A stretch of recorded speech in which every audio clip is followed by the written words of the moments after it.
بسم اللہ الرحمن الرحیم۔ سورۃ البقرہ کا 19واں رکوع شروع ہوتا ہے۔ اہل کتاب کہتے ہیں کہ اللہ فقیر ہیں اور ہم غنی، یہ باتیں ہم لکھ لیں گے اور عذاب جہنم کا مزہ چکھائیں گے۔ وہ رسول سے کہتے ہیں کہ ہم کسی کو رسول تسلیم نہیں کریں گے جب تک کہ وہ ہمارے سامنے ایسی قربانی نہ کرے جسے غیب سے آ کر آگ کھا لے۔ اے نبی، یہ اگر آپ کو جھٹلا رہے ہیں تو بہت سے رسول تم سے پہلے بھی جھٹلائے جا چکے ہیں، حالانکہ وہ کھلی کھلی نشانیاں، صحیفے، روشن کتابیں لائے تھے۔ یہ دنیا تو محض ایک ظاہر فریب چیز ہے۔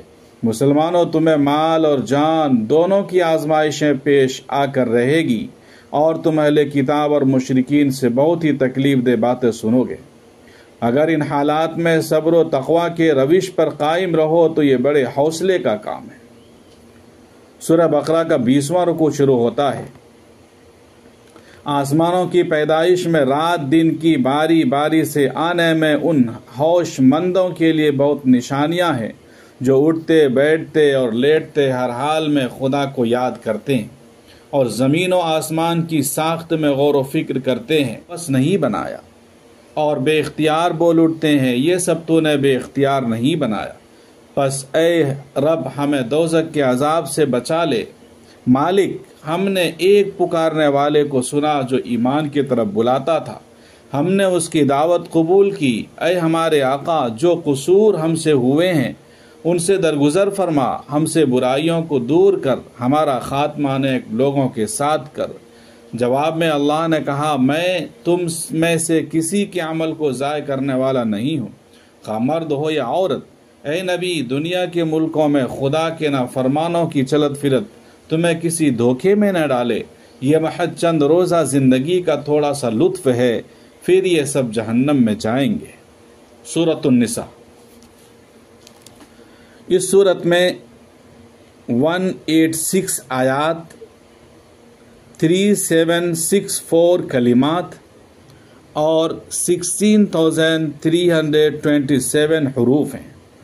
اس صورت میں 20 مرتبہ لفظ نساء آنے اور اکثر خواتین سے مربوط احکام بیان ہونے کی وجہ سے اس کا نام سورہ نساء رکھا گیا ہے۔ یہ صورت بھی مدنی ہے۔ نیز ایمان و عدالت کی دعوت، چند ایک گزشتہ امتوں کی سرگزشت، معاشرے میں انسانوں کے باہمی حقوق اور فرائض، کفار سے جہاد اور منافقوں کے بارے میں تنبیہ جیسے عناوین زیر بحث آئے ہیں۔ سورۃ النساء کا پہلا رکوع شروع ہوتا ہے۔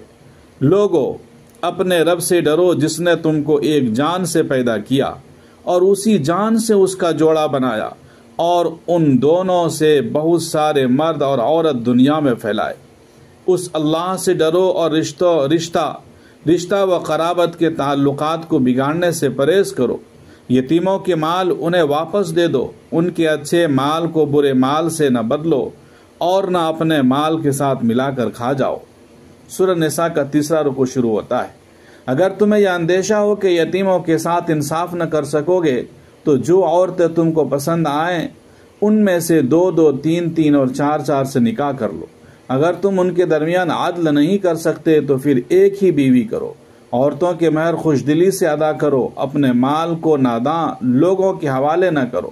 یتیموں کی آزمائش کرتے رہو، جب وہ نکاح کی عمر کو پہنچ جائے تو گواہوں کی موجودگی میں ان کے مال ان کے حوالے کر دو۔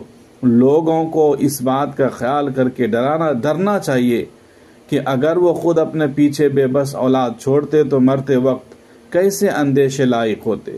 جو لوگ یتیموں کا مال کھاتے ہیں در حقیقت وہ اپنے پیٹ آگ سے بھر رہے ہیں اور وہ ضرور جہنم میں جائیں گے۔